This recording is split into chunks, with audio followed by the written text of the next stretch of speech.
Hey everyone, in this video, let's talk about how you can recover unsaved files in SketchUp.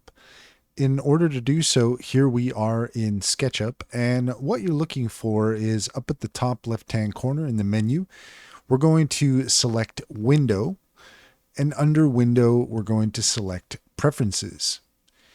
In Preferences, the first thing we want to take a look at is in General.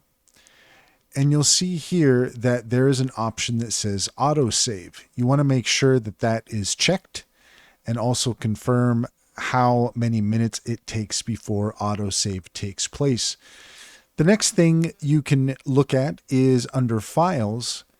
You can see here the first path says models, and whatever that address is, that is where your autosave files are going to be saved. So if you were working on something in SketchUp and you forgot to save it, then you can check to make sure the autosave is turned on. And if it is, then you should be able to go to the file location marked models. And from there, you can find your auto-saved projects. And that's all there is to it. If you found this video helpful, please leave a comment and like and subscribe for more helpful tips.